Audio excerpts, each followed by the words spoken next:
Janasena party 5 సంవత్సరాల్లో ఎప్పుడైనా ఇటువంటి సందర్భాల్లో ఏ విధంగా మేము స్పందించేవాళ్ళం? చాలా స్పష్టంగా పవన్ కళ్యాణ్ గారు ఎప్పుడు కూడా ప్రభుత్వాన్ని విమర్శించకుండా ప్రజలకు ఉపయోగపడే విధంగా 2-3 మంచి సూచనలు చేసి పెద్ద మనసుతోటి మీరు ముందుకు వచ్చి ప్రభుత్వం నుంచి ఆదుకోవాలి, కష్టాల్లో ఉన్నారు రైతాంగం, సామాన్య ప్రజలని పదే పదే ఆయన విజ్ఞప్తి చేస్తూ ఉండేవాళ్ళు. ఈ రోజున వాస్తవాలు ఏంటి? పోనీ మీరు అక్కడ పోయి పర్యటించారు, మీ సొంత పేరుతో నిర్మాణం చేసిన ఆ జగనన్న కాలనీ గొల్లపురంలో అక్కడికి పర్యటించారా మీరు? అక్కడున్న వాస్తవ పరిస్థితి తెలుసుకున్నారా? ఏ విధంగా ఆ ప్రాంతం మొత్తం మునిగిపోయిందో మీరు చూసారా?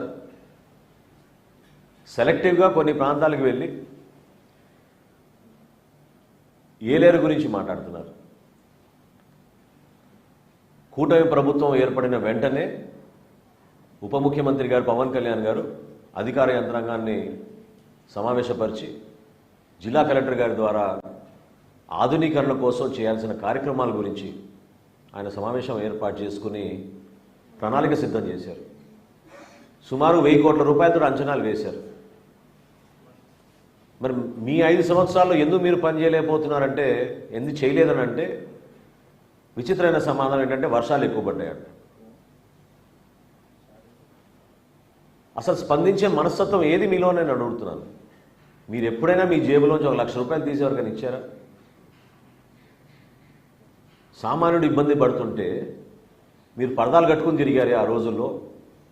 మ్యాన్ మేడ్ డిజాస్టర్ అంటే అద్భుతమైన ఉదాహరణ అన్నమయ్య ప్రాజెక్ట్. కేవలం మీ ఇసుక దోపిడీ కోసం గేట్లు ఎత్తకుండా 24 మంది బలైపోతే, 38 మంది ఆచూకీ ఈ రోజుకు తెలియకపోతే, 12 రోజుల తర్వాత సొంత జిల్లాలో ముఖ్యమంత్రి గారు పర్యటించారు. 12 రోజుల తర్వాత 5 సెంట్లు భూమి ఇచ్చి మీకు 4 రోజుల్లోనే ఇల్లు కట్టే కార్యక్రమం ప్రారంభించి నేనే వచ్చి మీకు తాళాలు ఇస్తా అన్నాడు. ఇది ఎప్పుడు 2021లో ఆయన ముఖ్యమంత్రిగా దిగిపోయే రోజు వరకు కూడా ఇల్లులు అక్కడ పూర్తి కాలేదు. ఏ ఒక్కరికి తాళం ఇవ్వలేదు. ఈయన మాట్లాడతాడు మ్యాన్ మేడ్ డిజాస్టర్ అని. అన్నమయ్య ప్రాజెక్టు ఏ విధంగా కూలిపోయిందో దానికన్నా మ్యాన్ మేడ్ డిజాస్టర్ ఏముంటుంది చెప్పండి. ఈరోజు బుడమేరు కానివ్వండి, ఏలేరు కానివ్వండి, కనీసం బేసిక్ మినిమం రిక్వైర్మెంట్స్ కోసం ఖర్చు పెట్టుకోవాల్సిన నిధులు మీరు కేటాయించకుండా అస్తవ్యస్తంగా వదిలేసి అక్కడున్న ఇబ్బందుల గురించి మీకు అవగాహన లేక కేవలం రాజకీయ కోణం నుంచే ప్రతి క్షణం మీరు మాట్లాడుతుంటే దాన్ని తీవ్రంగా మనం అందరం కూడా ఖండించాల్సిన అవసరం ఉంది. అసలు దేనికోసం మీ ఏడుపులు?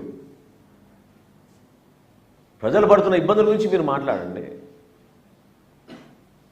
10,000 రూపాయలు కాదు, ఇంకొక 5,000 రూపాయలు ఎక్కువమని మీరు అడగండి.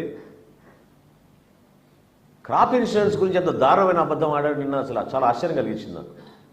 స్వయంగా కేంద్ర వ్యవసాయ శాఖ మంత్రి శివరాజ్ సింగ్ చౌహాన్ గారు మన వరద ప్రాంతాలు పర్యటించినప్పుడు ఆయన ప్రెస్ మీట్లో డైరెక్ట్గా చెప్పారు, ప్రధాన మంత్రి ఫసల్ బీమా యోజన కింద గత ప్రభుత్వం రూపాయి కూడా చెల్లించలేదు.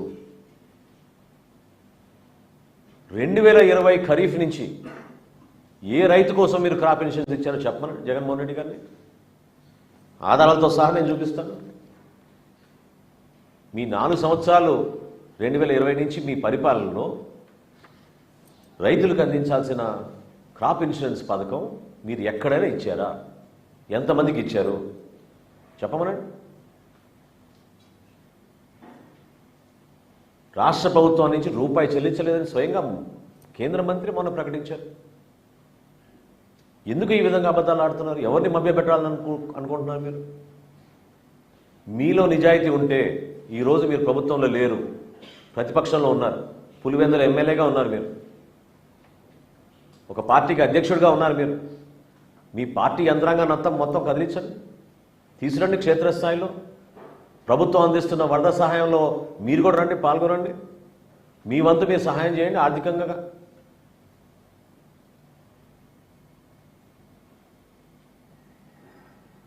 లీడర్ అంటే పవన్ కళ్యాణ్ గారి లాగా స్పందించే మనస్తత్వం ఉండాలి.